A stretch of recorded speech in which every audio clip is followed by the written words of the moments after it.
है कोई? वो ऐसे उड़ के आ गया या अपने आप? अरे सबसे ओ देखो वो रही,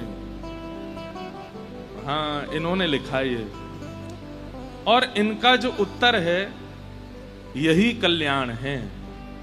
और ये एक बार हमने कथा में, सुन तो लो पहले बात क्या, ताली पहले बजा दी आपने, बात तो सुनो, कल्याण है क्या। ये एक बार मैंने कथा में बताया था पहले, मानव कल्याण क्या है कि हम जब तक रहें, हम जितने दिन जीवित रहें, अपने विचार, व्यवहार और अपनी क्रिया से हम ठाकुर जी को प्रिय लगने लग जाएं, बस यही मानव कल्याण है। हम उनको प्रिय लग जाएं। अभी क्या होता है, हम अच्छा गाना सीख जाते हैं तो सुनने वालों को प्रिय लगने लगते हैं, थोड़े बॉडी वॉडी बना लेते हैं, अपना शरीर वरीर बन जाता है तो कुछ लोगों को अपने स्वरूप से प्रिय लगने लगते हैं, श्रृंगार करने लग जाते हैं तो देखने वाले जो श्रृंगारी, जो जिनको श्रृंगार बहुत प्रिय है उनको अच्छे लगने लग जाते हैं। बहुत धन कमा लेते हैं तो बड़े बड़े धनवानों को प्रिय लगने लग जाते हैं, नेता बन जाते हैं तो प्रजा को प्रिय लगने लग जाते हैं। लेकिन ये सब कल्याण नहीं है।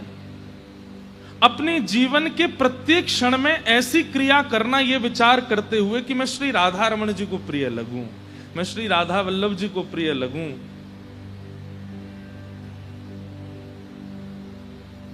जिन भेषा मेरो सावरो रीझे। अब मीराबाई तो कह रही है जिन भेषा, भेष केवल बाहर का नहीं, बुद्धि का भी भेष होता है, मन का भी भेष होता है, विचारों का भी भेष होता है, क्रियाओं का भी भेष होता है, भोजन का भी भेष होता है, वस्त्रों का भी भेष होता है। सबसे जिन भेषा मेरो सावरो रीझे, वो बस प्रसन्न हो जाएं कि जे मेरो है, ये तो मेरो है। बंधुओं आप लोग विचार करो, यहां जितने बच्चे बैठे हैं उनके पूरे दिन दिमाग में क्या चलता है। आप जब अभी, आज तो रविवार है, रविवार ही है ना, आज शनिवार है, अच्छा कल रविवार है, परसों सोमवार है। अब सोमवार से आप सब लोगों के काम भाग दौड़ में लगोगे। सुबह से विचार किया करो, किसके लिए भागते हो, किसके लिए तैयार होते हो, किसके लिए जॉब करते हो, किसके लिए पैसा कमाते हो, किसके लिए इतनी मेहनत करते हो। दिमाग में कौन बैठा है, किसकी प्रसन्नता, किसकी उसमें खुद भी हो सकते हो आप कि मैं अपने लिए कर रहा हूं, अपनी प्रसन्नता के लिए है सब कुछ। इस सोमवार से बदल जाइए, वह सोमवार तो हम कह रहे हैं, आज से ही बदल जाओ। आप चाहे जॉब करो, क्रिया करो, भागो दौड़ो, स्नान करो, कपड़े पहनो, रूप बनाओ, क्रीम लगाओ, पर्ल लगाओ, तिलक लगाओ, जो भी करो, सब में एक ही भाव होना चाहिए, मेरे ठाकुर जी रीझ है। धन कमाते हैं तो धन जब हाथ में आता है तो एक बात आ जाती है बालक के मन में कि आज मेरी फर्स्ट सैलरी मिली है, पिताजी को जाके दिखाऊंगा, खुश हो जाएंगे, अपनी मम्मी को दिखाऊंगा, उनको अच्छा लगेगा, अपनी पत्नी को दिखाऊंगा या बच्चों को बताऊंगा, उनको अच्छा नहीं। जाते ही सबसे पहले ठाकुर जी को बताओ, आज ये सैलरी आई है ठाकुर जी रखो, आप आपकी प्रसन्नता के लिए। गाड़ी लेने जाते हैं आपकी प्रसन्नता के लिए, घर बना रहे हैं आपकी प्रसन्नता के, और जिनके ब्याह नहीं हुए हैं वो ब्याह भी करो ठाकुर जी की प्रसन्नता के लिए। हम तो कह रहे हैं भैया, छोरी पसंद करवे थे पहले, छोरा पसंद करवे, ठाकुर जी के आगे चित्र रख के पर्ची डाले करो, पसंद है। ठाकुर जी कहते हैं हाँ तो कर लो, ठाकुर जी कहते हैं ना है तो रुक जाओ। घर वाले कहेंगे दहेज दे रहे हैं, कल्ले ला, दहेज से क्या होगा, ठाकुर जी को प्रिय नहीं है। और कोई बहुत सुंदर नहीं है लेकिन संबंध आया और ठाकुर जी कहते हैं हाँ कर लो तो कर ले ना। यही है जीवन का कल्याण। आप ठाकुर जी को प्रिय लग जाओ बस। कल हम लोग रात में यहां कथा पूरी करके पिक्चर देखने गए, महाअवतार नरसिम्हा। मेरे तो आंसू ही नहीं रुके, क्योंकि इतनी कथाएं कहते हैं, प्रहलाद जी का इतना चरित्र कहते हैं, और जो जो चरित्र में कहते हैं वो सब जब दिख रहा था ना सामने, तो पहले से ही पता था अब क्या होने वाला है, अब क्या होने वाला है, अब प्रहलाद जी क्या बोलेंगे। लेकिन वो सब जब घटना दिख रही थी सामने, मैं स्वयं को रोक नहीं, और एक ही बात मन में आ रही थी बार बार, ठाकुर जी कितना प्रेम करते हैं, ठाकुर जी कितना प्रेम करते हैं। चाहे जैसी परिस्थिति आ गई प्रहलाद जी के चित्त में, लेकिन प्रहलाद जी ने दो चीजों का त्याग नहीं किया। पहला तो ठाकुर जी के प्रति विश्वास का त्याग नहीं किया, और दूसरा ठाकुर जी के प्रति जो उनका नाम गुणगान है उसका त्याग नहीं किया। इसलिए जीवन का कल्याण क्या है? आप ठाकुर जी के प्रिय बनो। भैया आज आप सब इस बात को सुन रहे हैं, तो आज से ही कई लोग पूछते हैं कितनी माला करें, कितना जप करें, कितना कैसे तिलक लगाएं, कहां क्या करें, क्या सुने, सब चीज एक तरफ रखो, एक नियम का पालन कीजिए। आज से प्रत्येक क्षण में वो क्रिया करो जो ठाकुर जी को प्रिय लगे, और जिससे ठाकुर जी की प्रियता ना बनती हो वो क्रिया नहीं करनी है।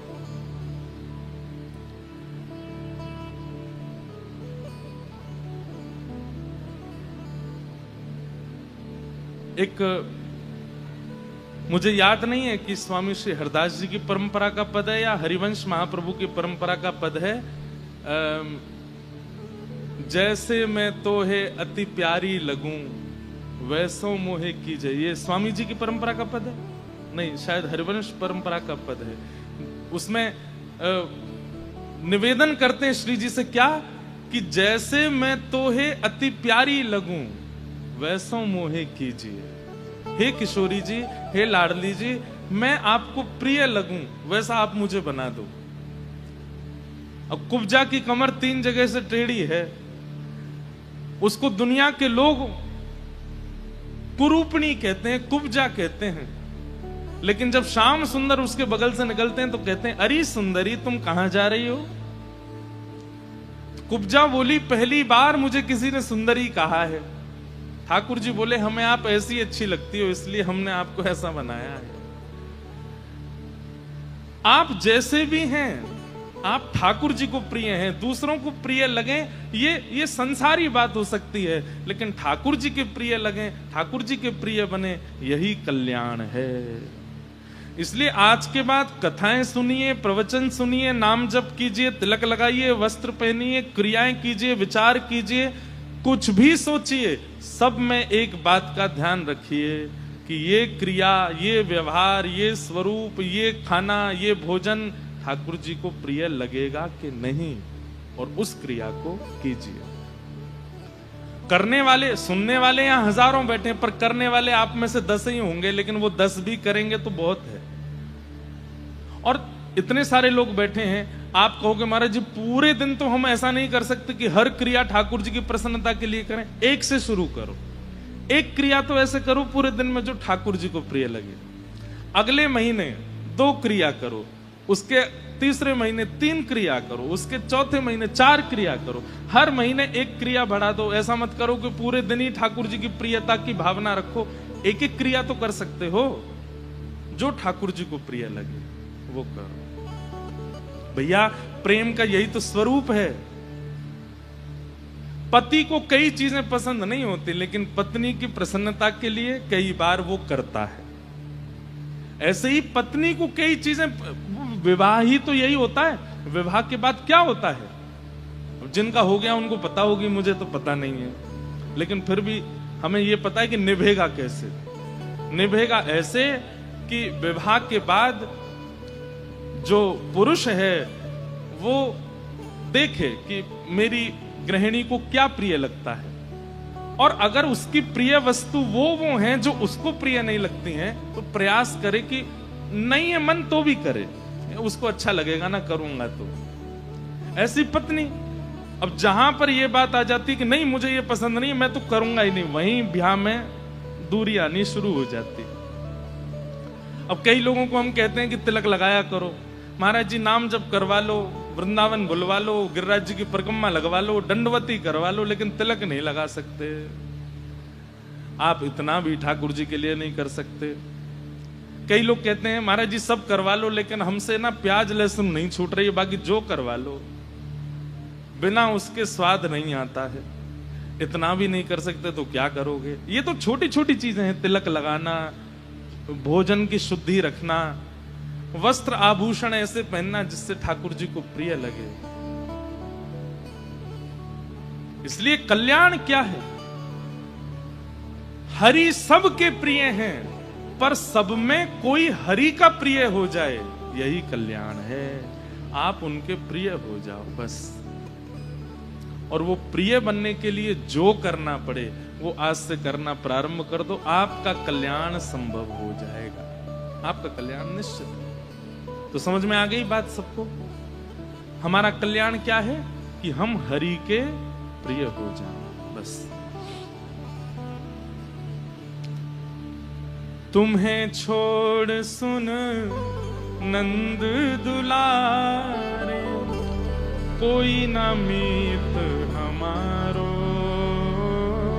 तुम्हें छोड़ सुन नंद दुलारे, कोई ना मीत हमारो।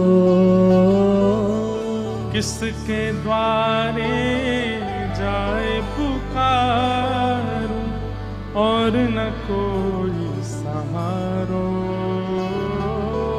किसके द्वारे जाए पुकारो, और ना कोई सहारो।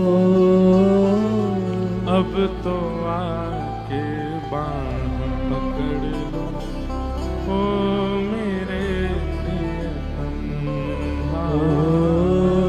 अब तो आके बांह पकड़ लो, ओ मेरे प्रियतम।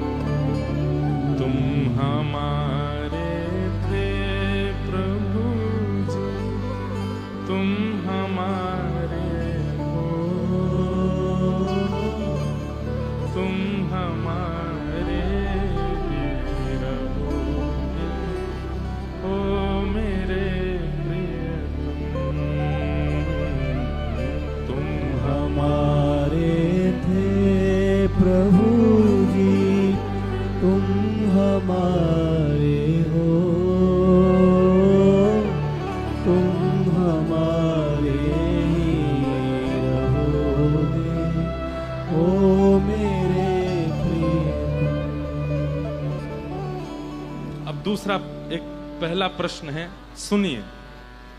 किसी ने कहा है कि आपने कथा में बोला था कि हमें हरि विरुद्ध लोगों का संग नहीं करना चाहिए। जो हरि से विमुख लोग हैं उनका कभी साथ नहीं करना चाहिए, बिल्कुल स्पष्ट बात है। तजोरे मन हरि विमुखन को संग, जाके संग कुमति उपजत है, पड़त भजन में भंग। तजोरे मन हरि विमुखन को संग। और आपने यह भी बोला था कि एक बार किसी के लिए पूर्ण समर्पित हो गए हो तो हमें क्या करना चाहिए।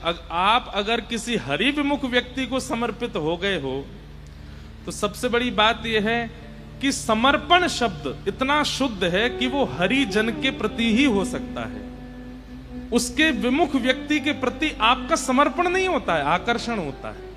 हमारी बात समझ रहे हैं कि नहीं समझ रहे हैं? हरि विमुख व्यक्ति के प्रति आपका आकर्षण हो सकता है, और वो आकर्षण एक दिन टूटेगा जरूर। एक दिन उस आकर्षण के प्रतिफल स्वरूप में आपको निराशा मिलेगी मिलेगी मिलेगी।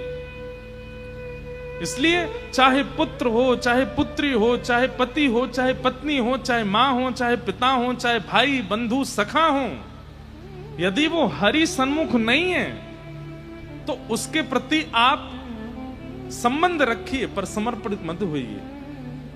और अगर किसी हरि विमुख व्यक्ति के प्रति आपका समर्पण हुआ है तो वो संसारी आकर्षण है, एक दिन टूटेगा, एक दिन छूटेगा, वहां समर्पण होगा ही नहीं। समर्पण अतिशुद्ध शब्द है, और वह अतिशुद्ध समर्पण शब्द ठाकुर जी और ठाकुर जी के जनों के प्रति ही हो सकता है। आपको कोई कुछ कहना है? आप खड़ी क्यों हो गई हैं? अच्छा बैठ जाओ, पाम वाम सो गया होगा।